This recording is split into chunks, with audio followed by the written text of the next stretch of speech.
Welcome back, everybody. Well, an incredible new poll catching our attention. If you listen to the mainstream media, the Tea Parties are extremists. Not so, say the American people. According to the Hill midterm election poll, 44% of voters see the Democratic Party leadership as extremists, opposed to 37% who say the same about the GOP. Now, Democrats in traditionally conservative districts see the writing on the wall, but this new ad really takes the cake.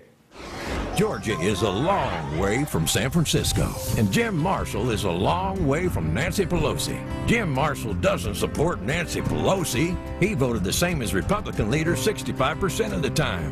Jim Marshall worked and voted against Pelosi's $1 trillion health care bill because we can't afford it. And Jim Marshall is endorsed by the NRA, Right to Life, and the Chamber of Commerce.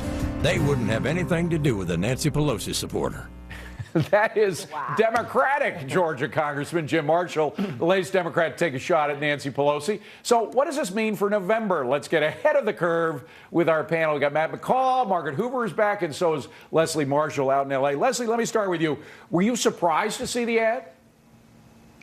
First of all, I'm not related, okay? I know the same last name. I am not related. You know what? No, and it's really sad, David, and maybe I'm going to flip on term limits here and go with you when it comes to this guy. This is not a Democrat. This is a Republican. Look at who's supporting him.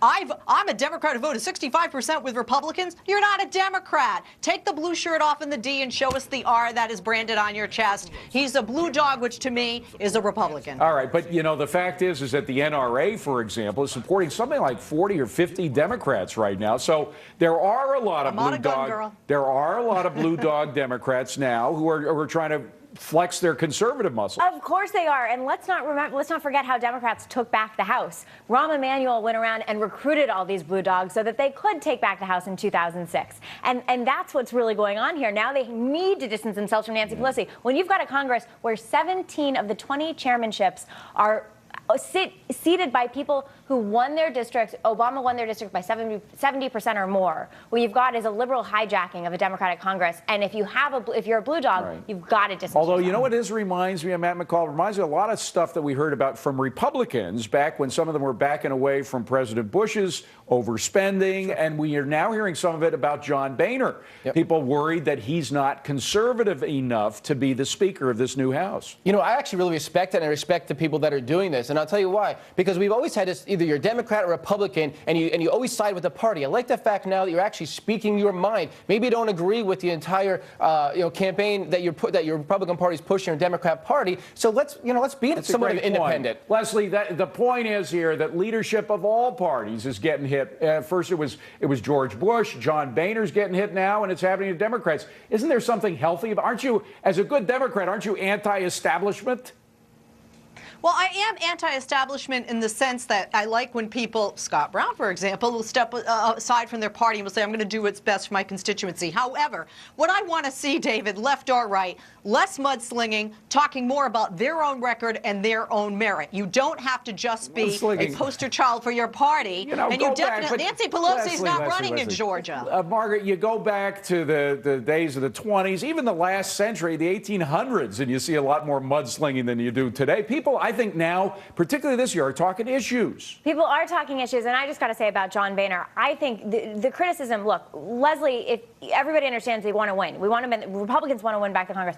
I think John Boehner actually gets it. Yeah. He understands what they did wrong, and he's going to do what's best. And I don't think he's going to be totally, I think he's going to be very pragmatic. You're going to see a lot of course, Leslie, all of the mudslinging has been from the right. There has nothing to do with calling candidates witches and things like that, right? Democrats would never do that, would they? What did I say, David? I said I'd like to see less mudslinging from both sides. They are both sides. By the way, telling me that you're me is not an issue, by the way. Or what issue is that? John Boehner represents exactly what the Tea Party is saying they want to take this country back from. Corporatists. First and last word from Leslie Marshall. She was picking up one side of the story here. Coming up on deck, Utah taking first place in a list of top states for business. So it's a small business. In the news, we treat them as if they're stocks. Would you buy them, sell them, or hold them? Fireworks on The View today. Our friend Bill O'Reilly was the guest, and the discussion was the Ground Zero Mosque, and look what happened. Extremists. What religion were they in? What religion was Mr. McVeigh? Mr. McVeigh was an extremist I'm telling you, 70% of the country. I don't want to sit here. I don't want to sit here. You're outraged about Muslims killing us on 9/11. Well, as you can see, Joy Behar and Whoopi Goldberg walked off. Now, Barbara Walters actually criticized them for walking off.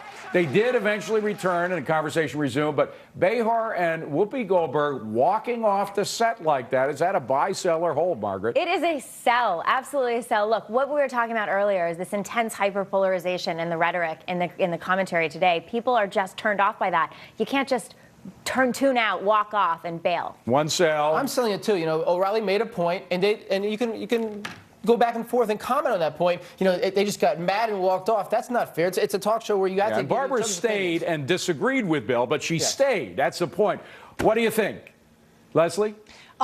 I would say sell too. I have to say, come on, they know Bill's no wallflower. This is a very emotionally charged issue. They're the host. He's a guest. You invite him. You hear him out. Even if you disagree, you don't walk off. And there was something that looked planned about it all. I mean, to see them both doing it, I think they had something going on there before all this happened. I say it's a sell, and so does Scoreboard. All right, Queen Elizabeth II has canceled the palace Christmas party because of the economic climate. More than 600 people usually attend the party, which is paid for by the Queen's private fund. At the party, the royals mix it up, even dance with the servants. So you can imagine the palace workers are not very happy that the party has been called off. So canceling the Christmas party at the Queen's house. Look, I say sell. I appreciate that they're trying to appear austere in a time of economic downturn, but come on, these are the palace workers. They deserve a little face time with the Queen. I'm selling this as well. I mean, what we need right now, not only in the U.S., UK, and every other country, is some confidence. Let's give some confidence and realize the world's not ending. Go out there and have some fun, have some drinks and dance. Leslie, buy, sell, or hold? Well, I would say sell. I got to tell you, the Queen was using their money for her heating bill. Use some of that cash for the Christmas party. Couldn't